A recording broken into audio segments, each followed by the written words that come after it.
going to be the first of many that we intend to have in South Africa. I would like to invite now Dr. Lawrence Banks, is the ICGEB Director General, to say a few words of welcoming you guys. Dr. Banks. Thank you, Lewis. Really, just a very warm welcome to everybody, and thank you for joining us tonight. It's really great to see so many people here in the room in person, but I also know there's also many, many more joining us online, so really a very warm welcome. This is a really fantastic evening for ICGEB. We've been running this science outreach program where we bring the excitement about science to the general public. We've been doing this in Trieste now for many years, but this is the first occasion that we're moving it out of Italy, and I can't think of a better place in which to do it here in the wonderful city of Cape Town, and this amazing building is fantastic. And of course, within South Africa, we really intend this to be now the start of an event which will move around the country and hopefully also expand to other parts of the continent. So again, thank you so much. And finally, I would just like to say I think it's also very appropriate, the subject of what we're going to be discussing tonight, fact and fake. I think in the period of the pandemic and as we move into the post-pandemic, there has been so much misinformation out there, and we have a fantastic team here tonight who will tell us a little bit about how we can really try to figure out what is the real thing, what the real news is, what the real information is, because that's what science is all about, searching for the truth. So thank you all again for being here, and a really big thank you to my partner in crime here, Dr. Nalala Mamsomi, who's the president of BioAfrica, and he also represents South Africa on the ICGEB Board of Governors. And so I'll hand the floor to him and thank him again for taking charge tonight. Thank you. Thank you, Lawrence. Thank you, Louise. And welcome everybody to tonight's session of the Science and the City. And a special welcome to our Director General from the Department of Science and Innovation, Dr. Phil Mjwaha. My first job for tonight, I suppose, is to introduce our esteemed panel that is sitting here with me, and two of the panelists are sitting in different parts of the country, Pretoria and Durban, as I understand. I will start with the people that are present here. On my left-hand side is Dr. Lara Donaldson, who is going to be the first panelist in tonight's session. The second panelist is going to be Professor Musa Mashabela, who is also sitting with me. They're number 1 and 2 mainly because they made an effort to pitch in Cape Town. So that's how they become rewarded. And the next panelists, number 3 and 4, Professors David Paho, who is sitting in Durban, as well as Dr. Rasigan Maharaj. I suppose the topic or the title of today's discussion speaks for itself. There's been a lot of misinformation, and it becomes clear to us mainly because of the accessibility of new forms of media and information dissemination. But if we understand history, we do know that misinformation about science has been with us for as long as science has been with us. And we've asked the panelists today to try and anchor their discourse on 2 seminar works. One is by Thomas Kuhn, which speaks to the history of scientific enterprise, the structure of scientific revolutions. And more importantly, when we say that this phenomenon has been with us for as long as humanity has practiced science in a method that is structured, we remember the heliocentric view of the world that was preceded by the world, or rather the Earth, the sun revolving around the earth, and how for a very long time the idea that the sun was the center of our universe was considered taboo, was not scientific, and certainly a lot of scientists suffered in the hands of those who controlled the discourse or controlled what constituted facts. So when we speak about misinformation, we should not make the mistake of thinking this is a new phenomenon. It has been around for as long as humanity existed and practiced the scientific process. The second seminal work that we requested our panelists to anchor their discourse around was manufacturing consent, because in understanding how the Copernican revolution as well as the final triumph of science through Galileo's discoveries, we also need to understand who controls the narrative, and that's why we requested Chomsky's work on manufacturing consent to be considered as part of this discourse.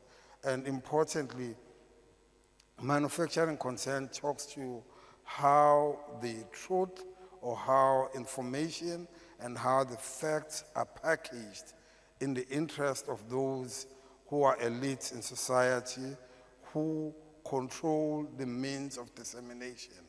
And so fact is fact, it's not gonna change. Scientific fact is not gonna change. However, what gets to society does get edited or edited out or some modification. So that was the second part of our anchoring this discussion tonight, and particularly because we also want to explore whether when we talk about misinformation, we don't commit the error of becoming unscientific in analyzing what leads to this misinformation. Whether human beings are being irrational by being, for example, anti-vaxxers. We are going to be straight because we're biotechnologists, and we understand that an anti-vaxxer is a negative tendency or trend. Or anti-GMO, we understand that that's a negative tendency of it, but is that an irrational response to the scientific enterprise? And that's part of the conversation that we hope to have tonight. How do we contextualize that to the populations of the South? We certainly know that the history of science has not been blameless. There's been a lot of abuses of the scientific process throughout the period of humanity's existence and practice of science. We start by acknowledging that the mistrust of human beings or society of science is not unreasonable. As I've said, that there's plenty of abuses that you will find littered in the records of history. These are documented. We also accept that what Chomsky is actually saying, or may really be saying about science and about the manufacturing of consent by elites in our current context, meaning who captures the agenda and therefore captures what type of science gets to be done for whose benefit, means that it's not just science that benefits all of society in an even manner as truth or as facts or as science should, but it's an instrument to perpetuate economic and political agendas of the elites. And I think in today's world, when we look at COVID, which is the reason why we've gathered today, because we've seen the explosion and the development of what is an infodemic of these misrepresentations of science during the COVID pandemic.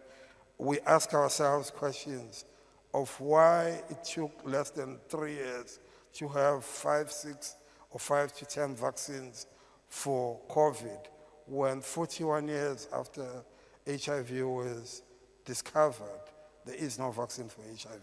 And that's something that we need to ponder within the context of what we are here today about. We also want to ask questions, and I'm sorry to throw you under the bus, Lara. We want to ask a question around why there is an uneven distribution of the dividends of science where GMOs are concerned. Why we still have food insecurity in a world where plant biotechnology ought to deliver equal dividends across the entire globe. And those are some of the issues that we want to ask. And I want to close, more importantly, by acknowledging the collaboration between at least my organization, now I'm jumping off ICGEB, BioAfrica, as well as an ICGEB, the promise that the partnership of organizations like ours and ICGEB shows to the world, the promise of collaboration between progressives in pursuit of even distribution and even benefits of science to all of humanity. And I want to hand over now to our esteemed panelists, starting with Lara, who is a plant biotechnologist. I promise you I have not seen your presentation, so please surprise us and wow us. And as I said, I'll revert back to next, which is what my real job is. I'm going to, oh, dear. Yeah, so we're here to talk about fake news. So what is fake news? It's purposefully crafted, sensational, misleading, or totally fabricated information that looks like real news. And as Dr. Msomi said, fake news has been around for as long as news has. The only difference today is that it can spread like wildfire because of social media. And I think it's worth just acknowledging the role that we play in this, and that we all have a responsibility to think before we share.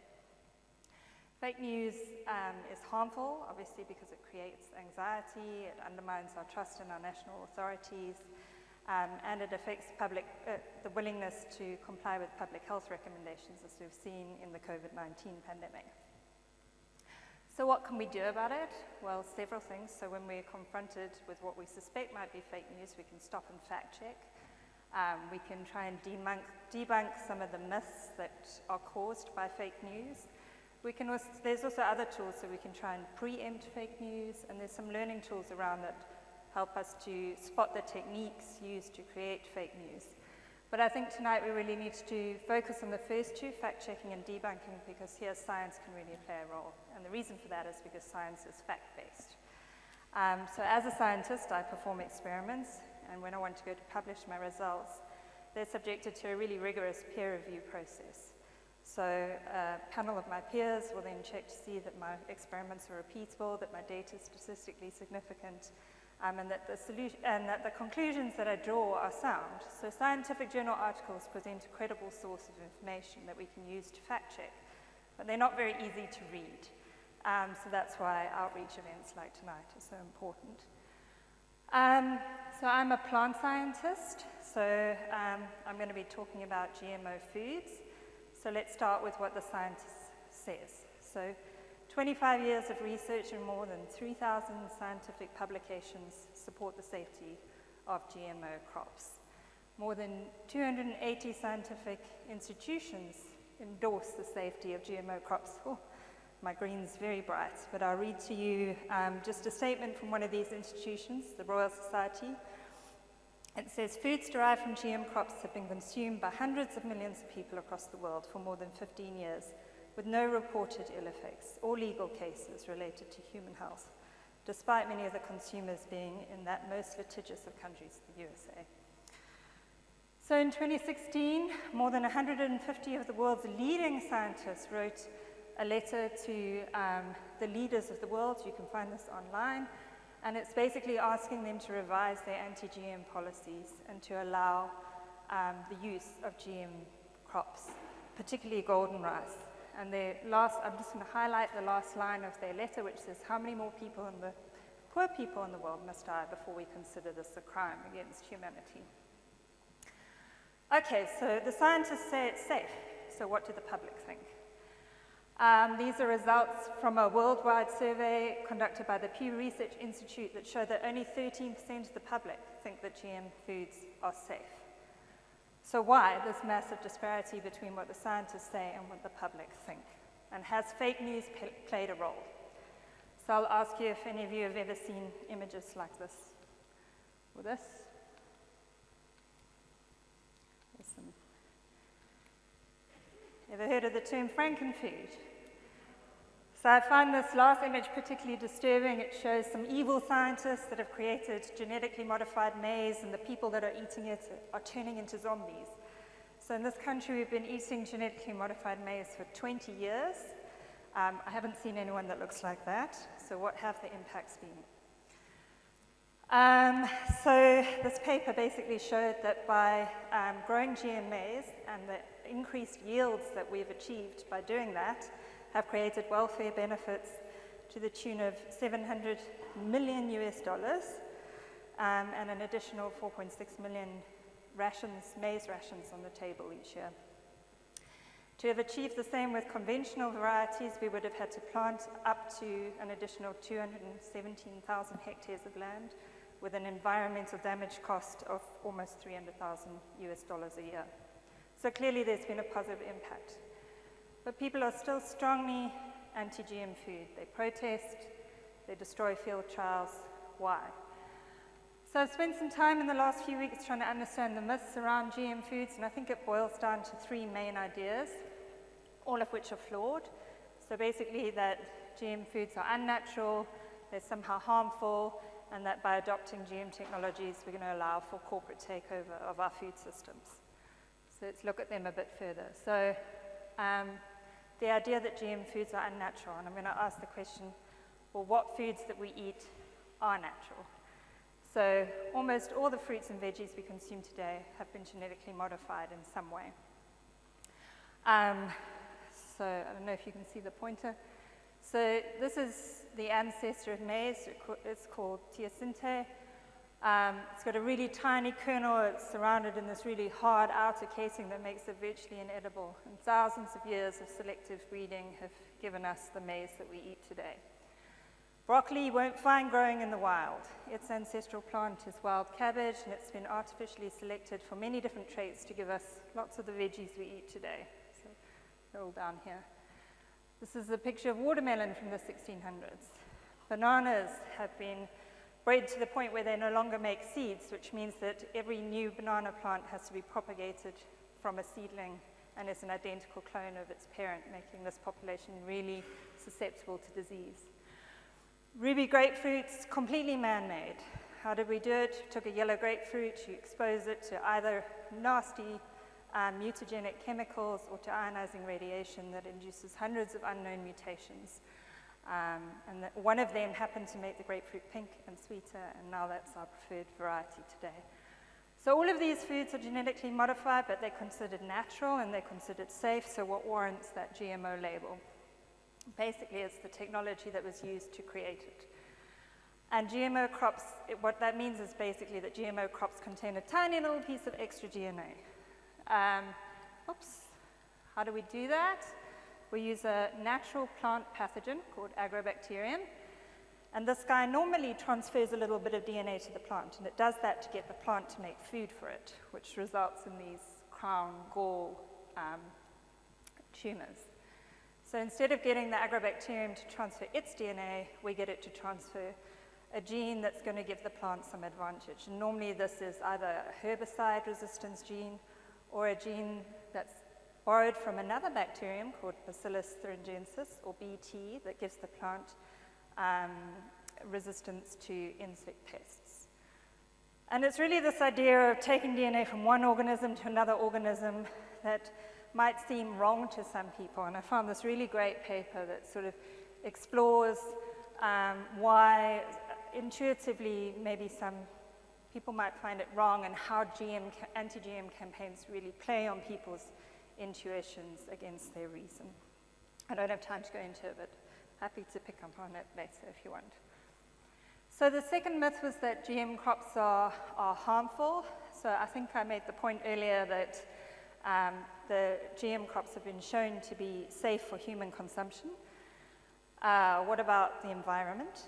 So particularly those crops that have been engineered to have the Bt gene, which gives them insect resistance, that Bt gene doesn't target bees and butterflies, as you might have heard. And actually, by having that gene in the plant, it means that we spray less with pesticides and insecticides, and it's actually far less harmful for the environment. The last idea is this corporate capture of our food systems and the poor farmers that are going to have to buy the seed and buy the chemicals to invest in this technology. And I would argue that the same applies to any superior or commercial seed variety. And farmers invest in this technology because it's advantageous to them. So particularly herbicide resistance or Roundup ready crops, farmers buy these seeds because it means that they don't have to till the land. They can basically just spray with the herbicide to get rid of the weeds before they want to plant their crop. Tilling's really bad because it rips up all the topsoil and releases all this locked carbon into the atmosphere. It also means that they can plant their crops much closer together, so they get much greater yield off the same amount of land. And actually a recent paper in Trends in Plant Science from last month showed that if Europe would adopt current GM technologies, they would reduce their carbon emissions from agriculture by 7.5%. I'm going to skip over this and just get to what's really at stake. So sticking with the idea of spraying, before the introduction of Bt brinjal into Bangladesh, the farmers there were having to spray their crops every 2 to 3 days with really toxic insecticides and pesticides to ensure they even had anything to harvest. The introduction of Bt, they're poor farmers, so they don't have protective equipment, they're hand spraying. This leads to hundreds of thousands of deaths a year. The introduction of Bt brinjal meant a reduction in pesticide use by 80 to 90%, which has saved hundreds of thousands of lives.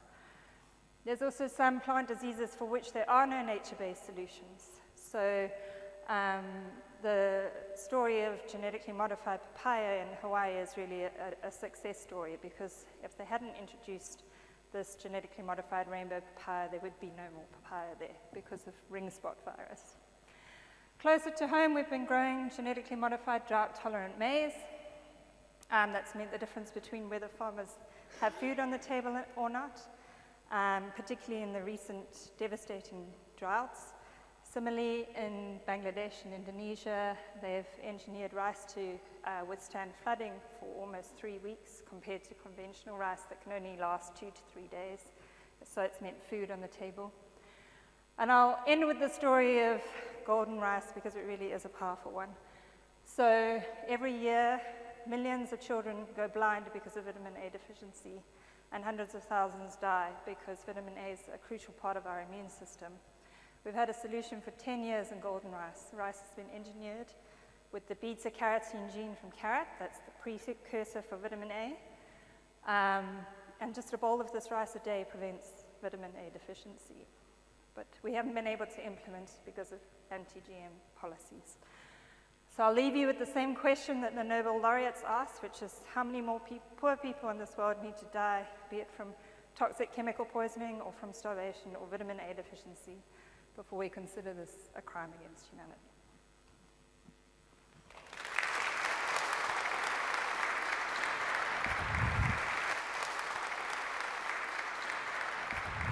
Thank you, Laura. I think I will take one question from the audience before we proceed to our next presentation. Thank you. We've been having the debate about GMOs for quite a while. The question is really, are we winning? Do you think we are making progress by talking about it and by putting it out there and trying to convey our scientific message? I think slowly, I think I can see that there's a push for policies to change. A lot of it's driven by Europe, I think, and then African countries don't want to adopt GM technologies if they're not going to be able to sell their crops to Europe. So I think that I can see changes happening there. I think that they've made a commitment to be carbon neutral by 2050, and they're not going to get there unless they start changing their policies and start adopting GM technologies or other newer technologies as well. So I think we're winning. Slowly, very slowly. Thank you, Lara. I think what we're going to do, we are going to move on to the second panelist, Professor Musa Mashabela, who is an expert in the public health affairs. And we know that the big culprit when it comes to misinformation and this explosion of misinformation, infodemics as they term it, is as a result of the current challenges we have in the public health system. So I'd like to invite Professor Mashabela to give us his 5 minutes of fame. Thank you. Thank you so much, Dr. Msomi. I think I should also just express my appreciation to be here for the invitation. It's an honor to share my thoughts. I'll be quick. I'm not an expert in misinformation, but I do study health systems, especially public health systems. And because we study health systems around diseases, we then have to deal with the challenges that come with having to manage those diseases in our healthcare systems. The first thing to indicate is how complex health systems are. And generally when we do science, we want to keep everything else in control, and so that we can be able to test whatever question we want to test or whatever hypothesis we want to test. But when it comes to health systems, you've got multiple moving pieces at the same time.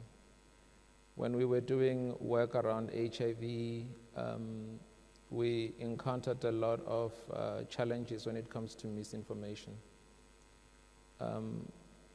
We learned lessons then, and I think in a way we assumed that it will not get worse. It cannot get any worse than what we saw with HIV. When we dealt with TB, including drug-resistant TB, we encountered a lot of misinformations. But because it happens in a sort of contained space, when it comes to TB, then you think that it only affects certain people. Some of you may remember the times, even around 2008 in South Africa, we had patients who did not want to be in hospitals, and they had drug-resistant TB. They wanted to go home. Some of them were jumping fences. Some of them had to get police to go and get them in their homes and return them to hospital. A lot of it, we sort of reduced it to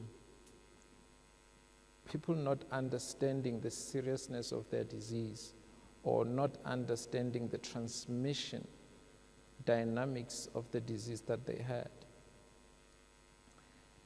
In retrospect, as we now look back, especially having learned lessons from HIV, we realize that we are the ones who did not fully understand the experiences that people had. And we did not attach enough value to their daily challenges.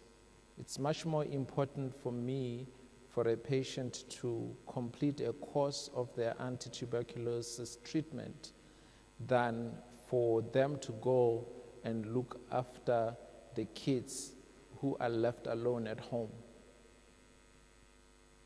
But for them, that's a difficult choice. For me, it's not. It's simple what they must do.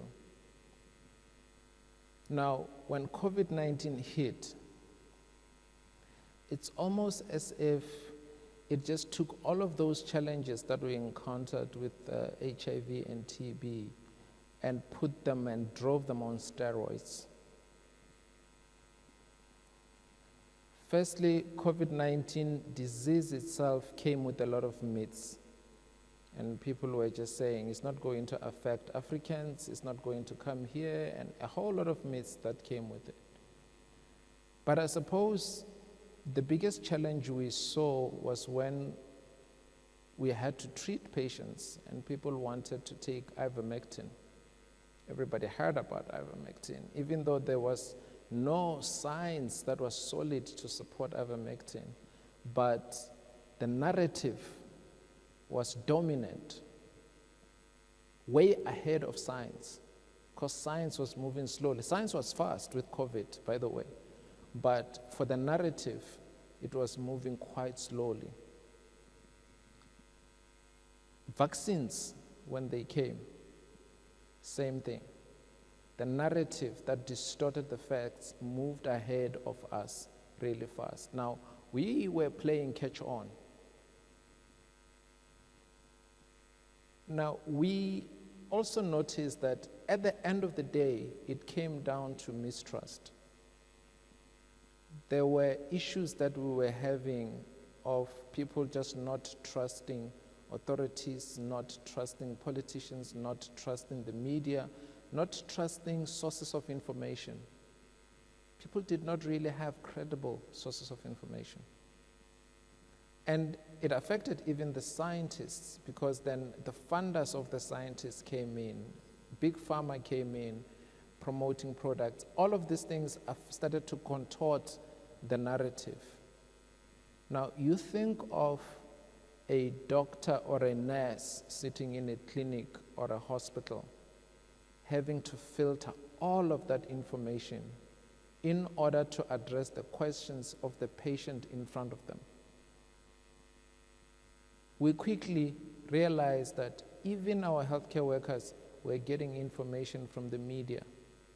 They were reading newspapers because science was being reported in the media faster than the government or the health system could actually produce policies or circulars and so forth.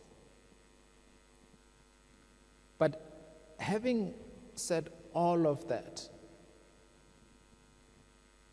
having gone through that whole experience, for me, two things stood out, in South Africa in particular, that we did many things right in this country, many things right.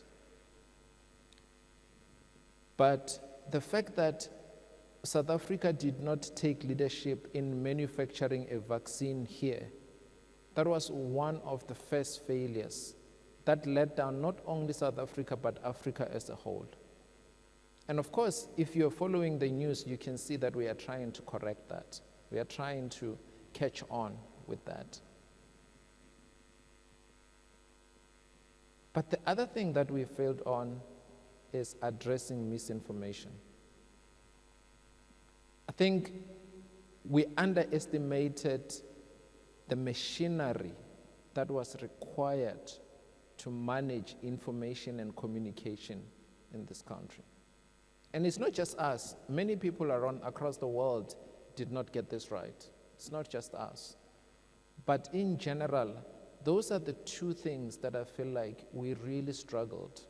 And in many ways, I feel like we let down South Africans. I got drawn into science communication because of the clear gap. And that gap, I saw it as early as February of 2020, before we had our first case in South Africa.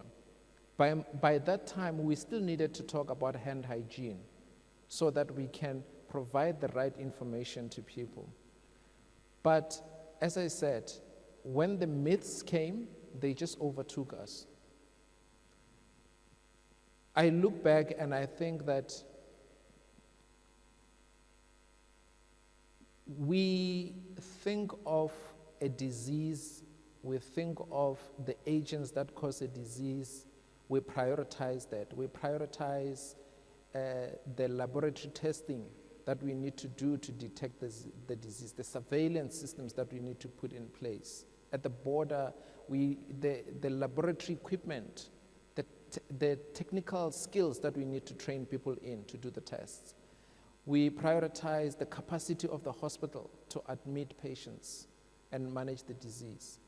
But we forgot to prepare South Africans.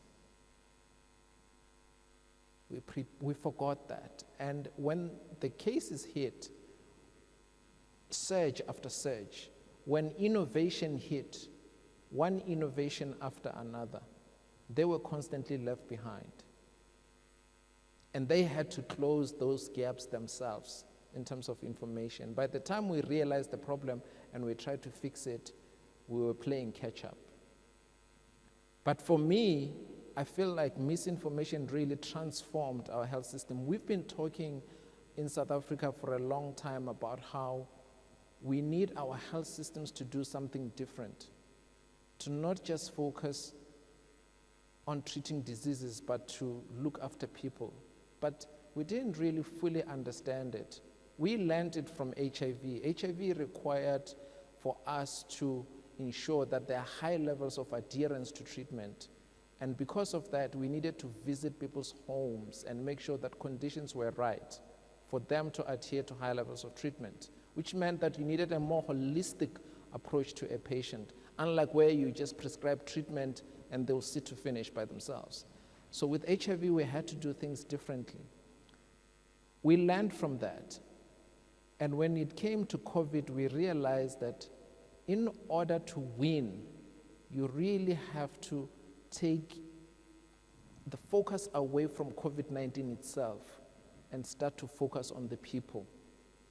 When I was then engaging with public communication, science communication, I focused my attention on people, not the disease itself. Of course, you're communicating the message about the disease, but you really have to get your fingers on the concerns of the people. A lot of the times, they have little to do with COVID-19 itself. It's their fears about something else, about their livelihoods, their securities. If you don't address that, then you're not going to be able to get your message through. But I just want to finish by saying, my remarks by saying that the health system is having to transform, and we are seeing that transformation. And the way it's transforming is that we often look at the health system in terms of just service delivery, health workforce, medical products, vaccines, technology, financing. But we forget about all these other ideas around the role of households in healthcare as part of the health system, as an extension of the health system, the things that happen in the household. Self-care with COVID-19 around ivermectin, it was not happening in clinics and hospitals. It was happening at home, in communities. But we were not necessarily looking at it. The social determinants of health, when someone does not have enough food and you want them to take a vaccine, the whole time you've been neglecting their food insecurity. Why all of a sudden you think that I'm going to listen to you? You ignore my problems, and now you're coming with your priorities. You want me to jump to take your vaccine? No. For me to take your vaccine, it means that you must pay attention to my problem, which is food insecurity. So if you're coming only as the health sector, you can't address my problems, and if you can't address my needs, then I'm not going to take your vaccine. Then in South Africa, you're going to end up with 50% coverage of vaccines for adults and not be able to go beyond that, because those who live on the margins of society, those who are disenfranchised and who feel hard done by society or government, they are not necessarily going to engage in what you're offering. It doesn't matter whether it's scientifically proven or not. So I think for me, what I'm proposing is that we need to be able to expand the way we think of health systems. We can't really continue to think of them as a way of looking after the disease itself. We must shift away from putting the disease at the center, but put the people at the center, and recognize that we need a multi-sectoral approach. This is a framework that was developed by the WHO. We didn't pay attention to it, but we are now having to pay attention to it. It's complex, nobody wants it. We want things to be simple, but actually people's experiences are a lot more complex. Let me stop there, Chair. Thank you very much.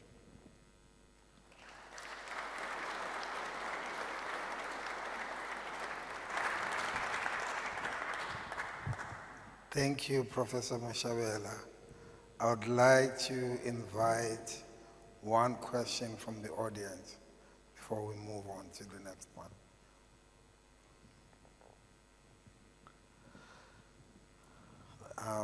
Dr. Banks, I see Dr. Banks has got his hand up. Please bring the mic to him, otherwise you're not getting dinner tonight. So you mentioned that we were playing catch-up in the information battle, let's say. How would you address that in the future? What would be, if we were, let's say we were 2 years back, what would be your sort of recommendations and priorities for getting the message out quickly and not playing that catch-up? Yeah, it's an important question. I think that firstly, I think we cannot wait for a crisis to make systems available for communication, trusted sources of information for health and well-being more broadly, not just in terms of disease only. If you've got existing systems that are there, people know they will be able to count on them. The next thing I think that it's about realizing that when we have, under normal circumstances, information can move slowly. Information can emerge today. It can take about 3 or 4 weeks, sometimes a couple of months to filter down. Usually it's not a problem. But when you're dealing with the public health emergency, information needs to move quickly. And we need to learn how to get information to move quickly through the steps. In South Africa, what we did was to try and centralize command of information. At the beginning, it was good. But as things progressed, we needed to decentralize, and we didn't. Uganda set up a whole national community engagement committee, which was chaired by Professor Omaso, a very prominent person in Uganda. In every village, they set up communications engagement task forces, every village. This is what they should have had beforehand, but the fact that they got to that point is something that they must never let go of. And it was an effective mechanism for them to be able to communicate with communities. And communities knew that when they had questions, they can go to those people. And where you're dealing with people who are disenfranchised, they don't want to get information only electronically. They want to get information from the person, because when something goes wrong, either it's side effects or whatever it is, they want to hold someone accountable. And the way we engage from a distance, it becomes a little bit difficult for such layers of society. But for me, I think that we need to get our communication systems going. And I saw it even with healthcare workers. As I said, healthcare workers were not getting information quick enough. So we need to think about how to build our systems of communication now that we know that we must engage people. But it has to start with us making that decision. If we are still only dealing with diseases and not dealing with people, then we are not going to set up those systems to start with. Let me pause there. Thank you. Thank you, Prof. Mashabela. Just by the way, that one of the challenges of science communication is that it becomes a members club. If I look at the podium, it's people who are trained in the scientific process. And as a result, it creates the gaps that you have so eloquently. I think both of you have eloquently expressed as to how do you reach out to society, how do you bridge that gap. Luckily tonight, we do have somebody who comes from the social sciences who will at least start to assist us in the dialogue on how to bridge the gap between the core sciences, the technical side of things, and how that relates to society. I don't know if I'm misrepresenting him, but I'm pretty sure that he will speak for himself and probably dispute whatever I have said. And with those words, I'd like to invite Dr. Rasigan Maharaj to give us his comments. If you could cross over to Rasigan, please.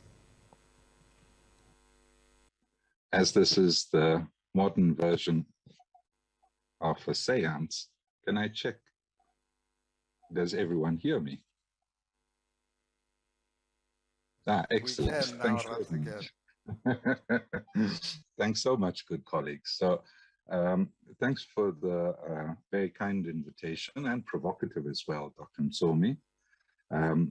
Congratulations to ICGEB, a very important initiative, and I really encourage that you take this forward. Also to BioAfrica for having the courage to invite me to offer these comments to you.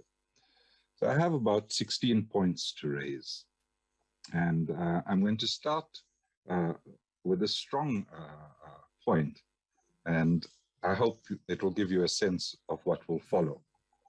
The first point is that an alternative fact is not another fact. Colleagues, it is an alternative to facts. So why I raise this with you is how this notion around post-truth gained the credibility whereby the Oxford Dictionary voted it the word of the year in 2016 is because of our social and political circumstances. And very much like some in the audience may remember a 1992 book called The End of History, and the fact that we are in 2022 may be facing an end of history, but it hasn't actually dawned upon us, should provide some reverberation with what I've said earlier. Colleagues, I also want to encourage you, very much as we all know, and has been pointed out by all the colleagues that have presented so far, information serves a very important purpose in society. But there are two words used to qualify these alternative facts and post-truths. The one is misinformation. And colleagues, it's not an exclusive grab. It's not a monopoly over the term information. We also have disinformation. And it's quite important us being able to differentiate between these. In the first instance, with misinformation, we really are dealing with the product of ignorance. And towards that end, much can be done to redress the situation. As Dr. Msomi knows very well from Noam Chomsky, there's another way of calling manufacturing consent, which is manufacturing ignorance.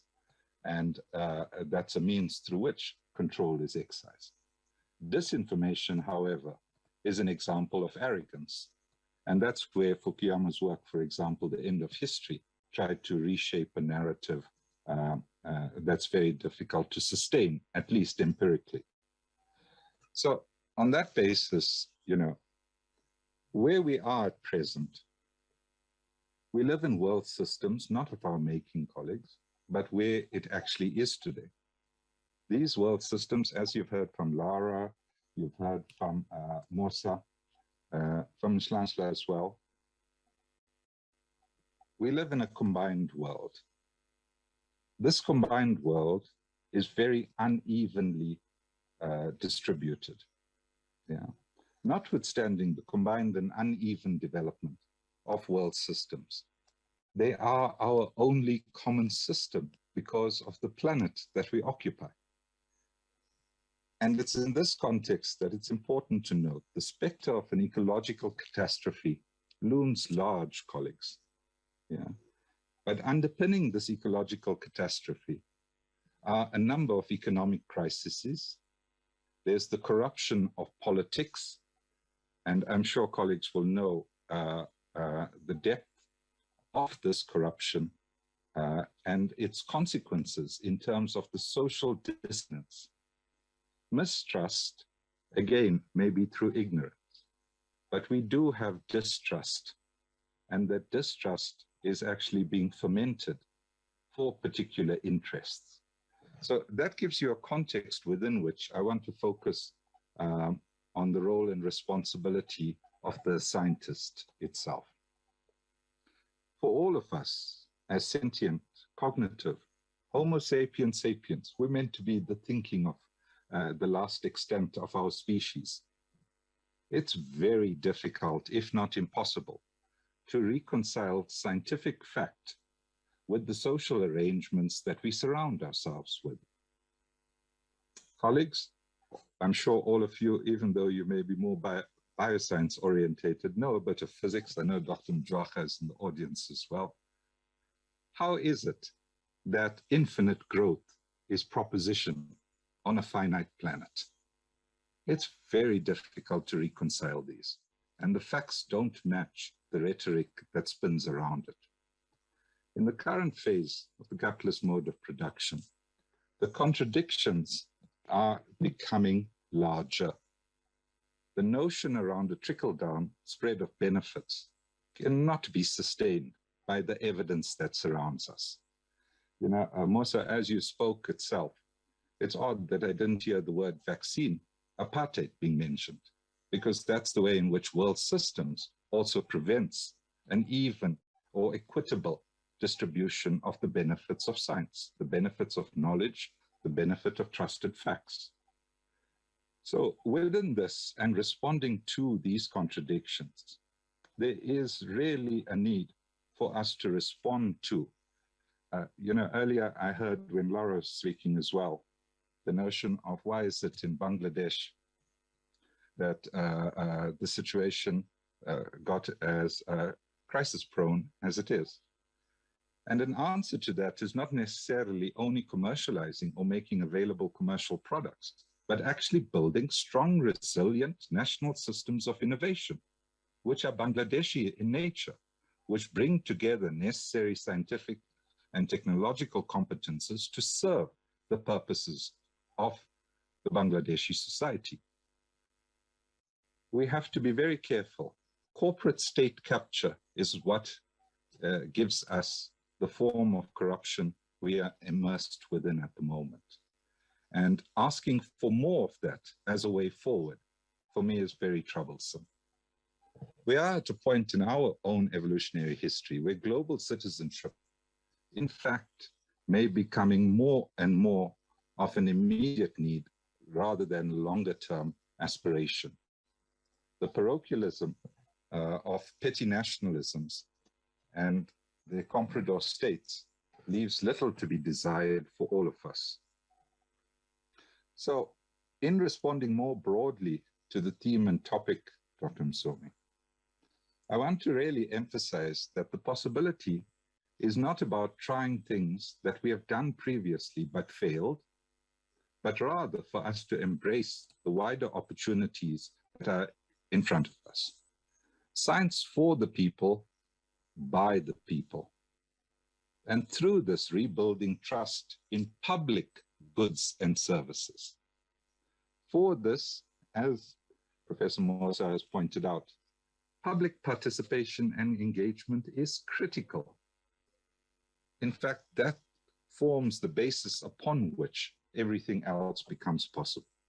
And public participation cannot be separated from public accountability of the scientific enterprise itself.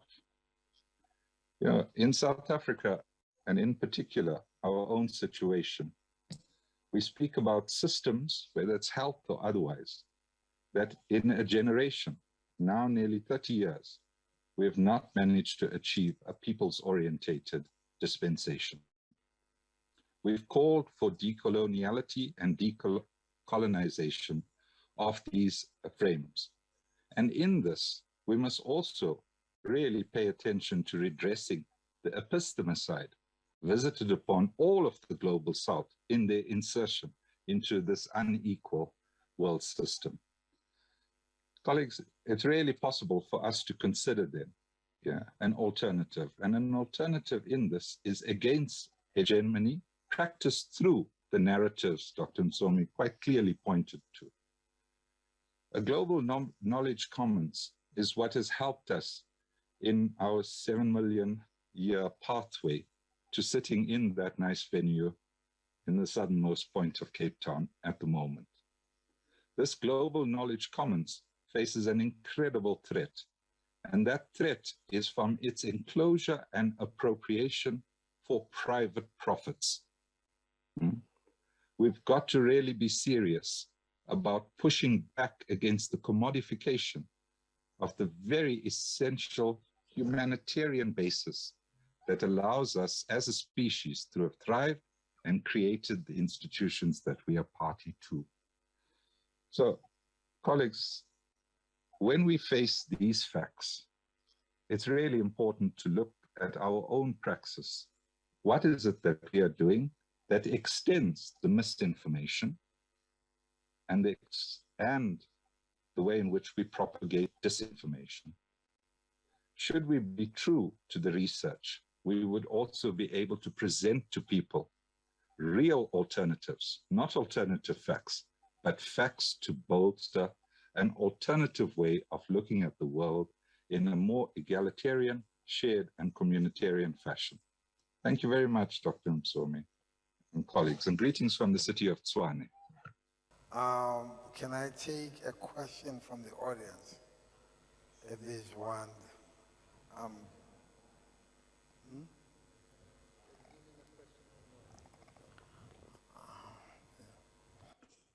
So, Dr. Msomi, there is a question on the chat. Yeah, I'm waiting for it to be posted to myself so that I can exercise my powers. These powers are not permanent. It says, what role does indigenous knowledge systems have? Can I exercise my power, please? Okay.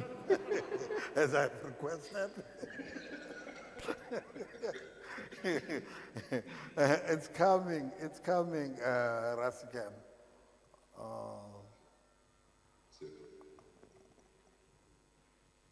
It is a life sciences event, so we are excused for being,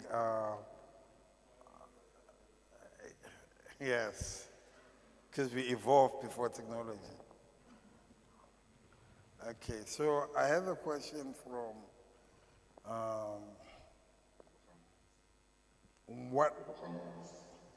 I've got a question from somebody called Bua Prof. Maharaj. What role can indigenous knowledge systems play in reducing hunger? I'm sure it's up your alley. What role can indigenous knowledge systems play in reducing hunger? A comment on that, please. Thank you very much. And thanks also, Lebogang Elita, for asking the question. You know, this is so significant because it's also something, I'm sure the colleagues in the audience also are aware, South Africa has an emerging and evolving and developing indigenous knowledge systems policy process. But within this, us grasping the history of the peoples of the territory and how a sustainable settlement was possible prior to colonization is a very important factor. We will live now in a world where we have a monopoly of particular crops, particular animals that provide us the basis of our nutrition. I'm sure all of you colleagues that are involved in this work directly also know that we do produce sufficient nutritional value currently to feed more than the 8 billion people that are on the planet. We have to ask ourselves why that's not the case. And towards this end, in redressing that, if you'd excuse it, colonization by crops and the animals we've domesticated, is the role played by indigenous food. And here it's so important when we look at what it is that we are growing and how we are extending and putting under the plow land to generate food. Who is this food for? And what crops are we actually planting? The role of sorghum, the role of millet, the role of a range of crops and products that may be better suited to our space in Southern Africa may have a huge role to play. but it's also then redressing epistemicide, our ways of seeing the world that were destroyed by the way in which we've been inserted into world systems. So I think there's absolutely a role for IKS. IKS is being promoted by the Department of Science and Innovation, but we really need to now start seeing the products of IKS embrace our whole science system, so that the colleagues that are working on more advanced tools and techniques available to us currently are also able to enjoin themselves with those traditional knowledge holders and improve information that is available. This is the type of us working together. This is the type of cooperation, the type of collaboration that's necessary. If we were merely to compete against each other, we're competing to death, colleagues. And that's what looms ahead of us. We really must embrace more of what we have around us. Like I've said initially, science for the people, by the people is possible. And that's why we need good public goods and services. Colleagues, we must be investing in our public science, technology, and innovation systems. I'm really concerned that the level of funding made available to the system is decreasing, and is decreasing at an accelerated rate. This puts us all in mortal danger, at least thinking-wise, about the future that's in front of us. Thanks very much. Thank you, Dr. Rasigan Maharaj. I think the last presentation or commentary will be given to us by Dr. David Paho, who will at least try to tie up the conversation by discussing how to break the misinformation cycle, particularly tools for distinguishing between facts and fake news, seeing that we've been talking about facts for the past hour or so. Over to you, Dr. Paho. Thank you, colleagues. Thanks, Dr. Musomi, and thanks so much to the ICGEB and BioAfrica for this kind invitation. Colleagues, I'd like to share a presentation, if I may, and then I think that will anchor our conversation. Please tell me if it's visible.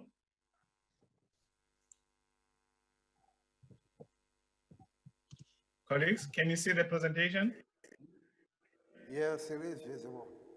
Thank you. The mandate I got, and thanks, Dr. Musomi, for making me anchor the graveyard shift in the conversation. But I think the conversation that is of importance, as Dr. Musomi has alluded, is knowing fully well that we are amidst an epidemic of misinformation. How do we stop the spread of fake news? And to that effect, we know, and I think the previous speakers have highlighted that scientific facts matters. And I like what Dr. Prof. Rasigan highlighted, that also we have to give people alternatives, but this alternative should make sense to them in their particular environment.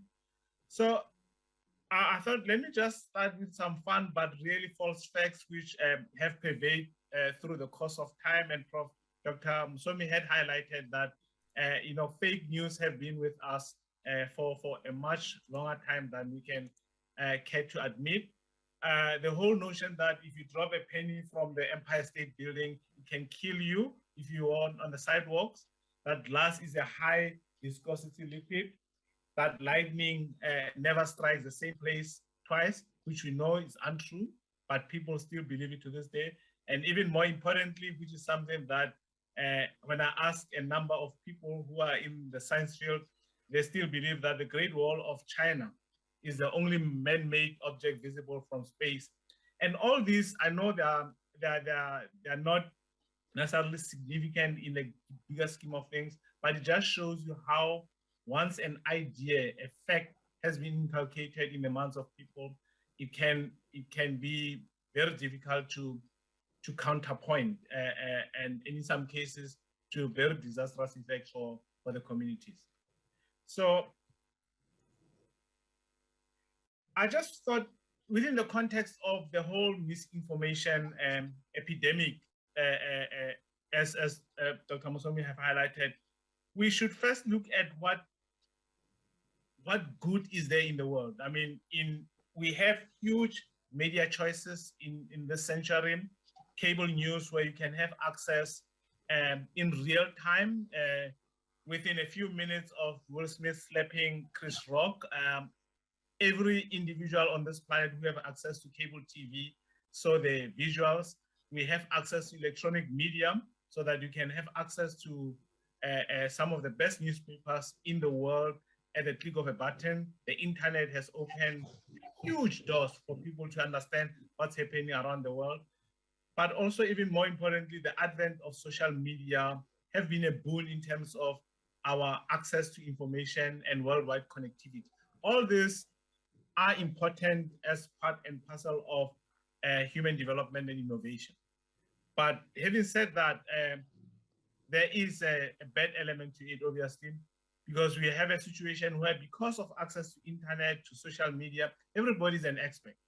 We have a situation where we have fragmented and polarized media environments where anyone can claim to be an expert while disseminating falsehoods. We've seen it quite unfortunately when it comes to the issue of vaccines and the huge implication it has had in terms of the devastation around the world, even in advanced economies.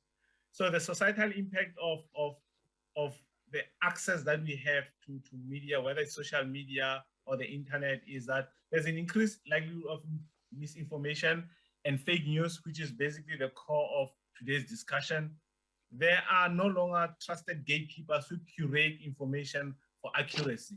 If you go back in time, you have an editor who will make sure that the newspaper stories are accurate, and if there's an error in terms of the reporting, there could be a retraction by the newspaper. But now, in the golden age of the internet, any person can post information, and that could not be curated by any reliable source, and the information can be taken as a gospel truth.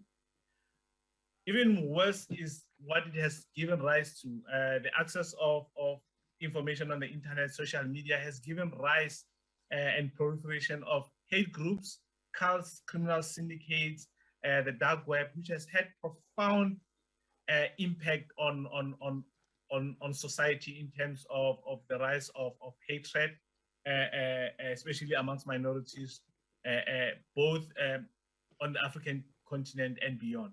So we've had great boons in terms of innovation, which has really opened doors in terms of access to information, but it has unfortunate repercussions in terms of what it has led to, the rise of groups and formations which are not in the greater interest of our society, especially within our progressive agenda worldwide.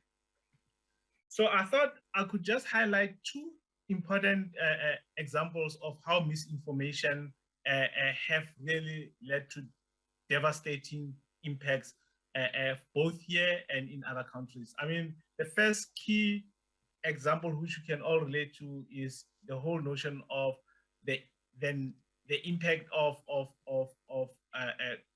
condom misinformation on the HIV at least in South Africa and beyond. I mean, the myth and misconception which has been spread is that HIV has been manufactured to reduce Black African population. Condoms were infected with AIDS worms. AIDS is caused by supernatural forces or witchcraft. This unfortunately has resulted in less positive attitudes about condoms, less belief in condom effectiveness and HIV prevention, and lower intentions to use condoms. And the societal impact as part and parcel of our discourse today is that HIV infection rates have increased in spite of wide availability of condoms and scientific information on how the virus is spread, resulting in a strain on already fragile healthcare systems, especially in developing countries on the African continent and beyond. Obviously, this has led also to avoidable illnesses and deaths, which in effect, if we could have combated the misinformation and some of the myths, chances are it could have made a big impact in terms of the number of people that we have lost to illnesses and death as a result of HIV infections and related afflictions.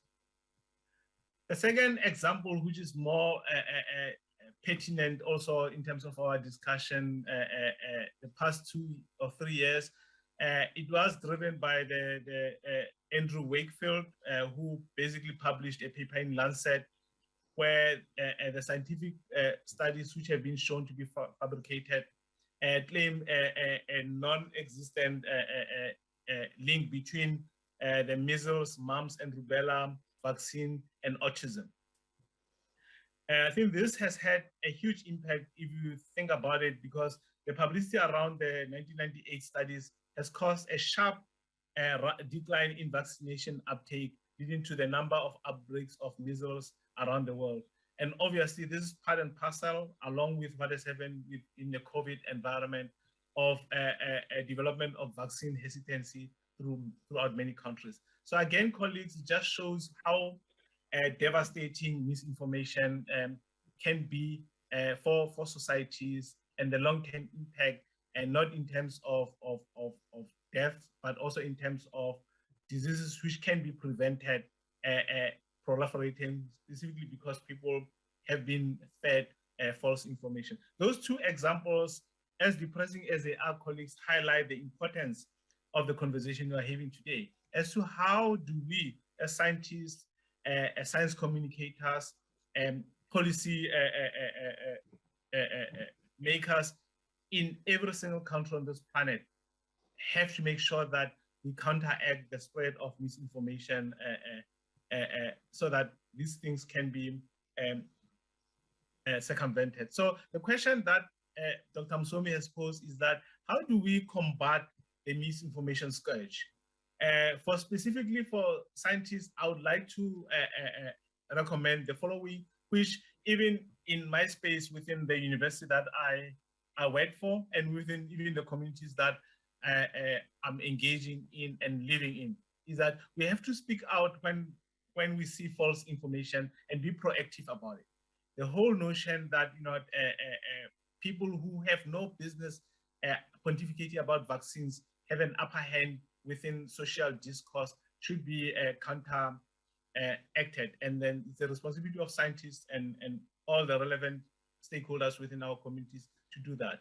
We have to make sure that we correct, provide, and exhibit the right information through legitimate mass media, public debates, radio, and legitimate newspapers to ensure that people have an understanding as to where we are going. I mean, to our credit, the South African government and other governments around the world have gone out of their way in a COVID-19 environment to really educate people in terms of how the importance of vaccines to health, the importance of washing our hands, the importance of using sanitizers. I think this kind of drive, obviously, we could have done better in this space, but I think the responsibility is to make sure that we correct and then provide the right information to all people in all corners of the globe to ensure that they make the right decisions in terms of their well-being. I'd like to, tongue-in-cheek, say that maybe scientists have to go out of their way to popularize the 3 most important words in the English language. Wait a minute. When somebody provides information you are not sure of, we have to ask people, we have to inculcate that mindset within our people, that they have to start asking questions, and if they're not sure, find a way to find the right answers. I think that will go a long way, colleagues, in creating an environment where people can become more engaged in matters which affect them. The other issue is that as scientists, we have to stop coming at a very high level in terms of articulating issues. We have to make sure that we present facts in layman terms as much as possible, and wherever possible, even if we have 11 official languages in this country, we have to make sure that every single language, every single way of communication is captured, so that all the people who have to have the relevant information get it in the way they can understand. The other issue, which is also very important, and we've seen it also within our universities, that when we did surveys about vaccine hesitancy, 65% of our students, undergraduate students, have shown tendencies not to want to get vaccinated and other things. And we've realized that we have a huge gap, as my colleagues have highlighted, to make sure that we especially focus on and advocate for education of young generation, inoculating them against fake sciences. I think that is something that we have to become more proactive with. Even in a post-COVID-19 world, we should not relent in terms of making sure that people, especially young people, understand the science of viruses, understand the science of vaccines. The most important issue which I think we could do also is to make the facts more compelling and interesting than the lies or fake news. And I think I like what Professor Maharaj have said. That is, we have to create narratives which people can understand. And I think that's a very important take home for all of us in terms of how do we handle misinformation within our societies. The other thing that we have to do is we have to make sure that we promote curiosity within the citizenry, where people are encouraged, as I said, to ask questions and engage on matters which affect their well-being. It's all well and good for us to disseminate information, but we also have to start empowering people through the media that is available to us to make sure that people start asking difficult questions, even when we know that we have the truth on our side. It's very important that people start asking very serious questions, and that's part and parcel of empowerment of our citizens, that they have a right to ask questions to get the right kind of information at the right time.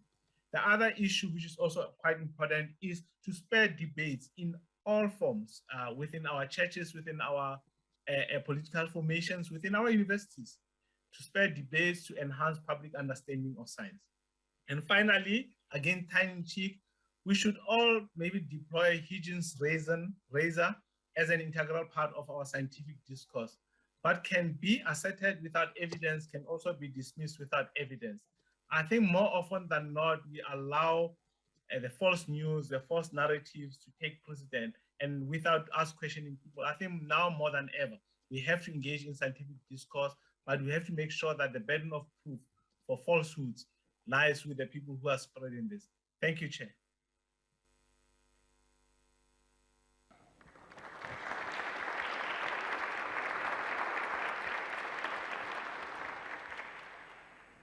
Thank you, Dr. Paho, for some practical tips and tools on how to combat misinformation. That was very insightful. I would like to invite one question from the audience, please, before we get on to a free-for-all. Any questions directed at Dr. Paho? Dr. Paho, I see you truly jackpot. The DG himself. Thanks. Maybe I'm jumping the gun. I don't want to ask the question to David, but I'd like to ask the question to ourselves. So when we listen to the 4 people who have spoken, have we really asked the underlying question, why do people embark on a misinformation? Do we fully understand that? I don't want to leave here with a sense that it's because of ignorance. I think the topic is much more complicated than that. And I'm going to illustrate this with 1 or 2 examples. You started off, Dr. Msomi, by reminding us about the Galileo announcement. One of his discoveries was that the world was not flat. Yeah? Now, if you think of the time in history when this was being discovered,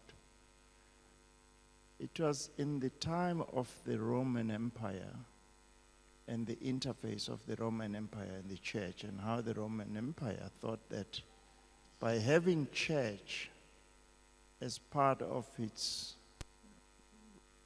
empire, you can control, how society, and therefore if you have somebody who begins to come with things that are not in line with the standard narratives that must be crushed. So that was a state-sponsored, if you like, attack to the science. Right? And therefore, it's slightly different than, for an example, a situation where, Musa, let me take my hat off as somebody who's trained scientifically and put my hat as somebody who is a climate change activist who says, it's actually the science that has put us in the problem we're in the world. It's the discovery of the steam engine, it's the discovery of electricity, and all the greenhouse gas emissions, the transistor and everything else. Now, that's what I mean by two examples that says, before we conclude about this misinformation in science, I think we need to understand what are the drivers for people to embark on this, because they are saying you can't trust the scientists in the climate change examples. They are the ones who are responsible for this. You can't try and play God, Laura, by starting to interfere with the genetic manipulation around food, because you don't know the long-term consequences of that. You cannot, as a state, allow people to change narratives that you need in order. That's what was Rasekan's point. So I would hope that this is not the end of this conversation, but we begin to nuance the conversation so that by fully understanding the drivers and reasons why people embark on this, and my sense is it's different reasons. We can easily stay on the periphery and on something that I have learned recently, which is called talking on averages, and they say that's very dangerous because an average means my head is in ice, my feet is in the fire. On the average, I'm fine. So I just want us to just keep exploring, the full aspect of why this is the case. Thanks very much. Thank you, DJ. I would like to invite Dr. Rasigan Maharaj to respond to some of the DJ's comments, especially around who controls the narrative, and with particular reference to Noam Chomsky's manufactured consent. Because when we started the conversation, we said we're anchoring it in Structure by Thomas Kuhn and Noam Chomsky's manufacturing consent. But maybe Dr. Maharaj, if you could just take over. Thanks. Thanks very much, and thanks also for the question and comment that you've posed. I really hope also we take to heart widening the discourse and engaging with more people around these issues. Phil, as you well know, the steam engine applied to particular industrial processes is a phenomena we identify with Western Europe at a particular point in its history. We also know that the steam engine existed before that, but was not applied for the same industrial and commercial purpose, which benefited those that owned capital. And this is quite an important point in Noam Chomsky's work, explaining how we could have an operation of war in the context of the knowledge that we have available to us, speaks particularly to the interests of the military-industrial complex. That's what he was studying. I mean, he's a linguist as well. It's quite important drawing this out. Yeah. But when he draws on this, he points to the role played by those particular interests in capturing what you describe as the state. In other words, capturing government, which then acts in the purpose of further extending the advantages and the benefits accruing. Be more precise, Phil, accumulating to those that own. And this remains a critical issue for us today. We have a lot more opportunities other than just feeding that machine.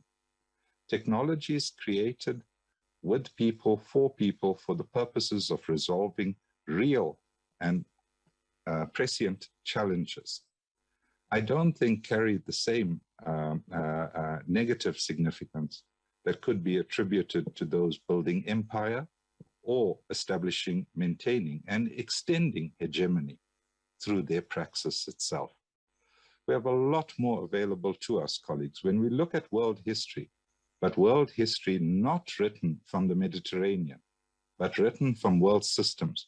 We'll find many insights that help us understand how important science is for us presently and what it is that we can do to engage with that for a better future. Colleagues, otherwise we're staring down catastrophe. And as you said, wearing the hat of a climate change activist, we really have to be concerned. This is the only planet we have, colleagues. And unless there's some really massive technological breakthroughs that allow us to escape gravity that holds us down here, we all better make the planet work. And I'm convinced science and technology will play a key role, but not in its corporatized, enclosed, and privately appropriated system at present. Thank you, Dr. Msomi. Thank you, Dr. Maharaj, and thank you, Dr. Mjwaha, for those insightful comments. As a hired gun, it's my displeasure to call the meeting to closure. And I think as the DG pointed out, it's a beginning of a long series or of a series of dialogues that need to be taken up. And we thank the ICGEB for the Science of the City concept. It's something that is long overdue, particularly in our context, especially because we do also need to discuss issues that talk to Global South and the context of the Global South as far as science and innovation is concerned.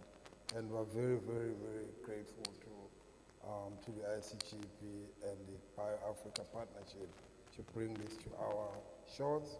And I'm hoping that we will have one, with Claudia's permission, in the next few weeks or the next few months to continue this conversation.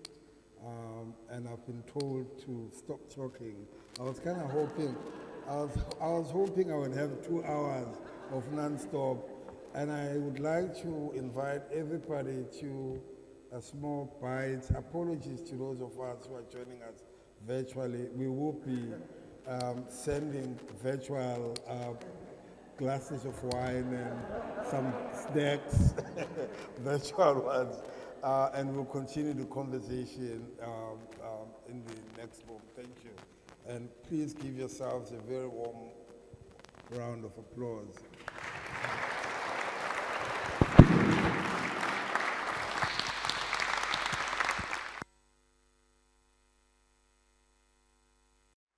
Again, I would like to thank all the panelists and, in fact, everybody who had the time to come and join us. As Dr. Msomi said, please help yourself, and I encourage more discussions. We have grab a bite to eat and a glass of wine if you drink. And again, thank you very much for coming here today.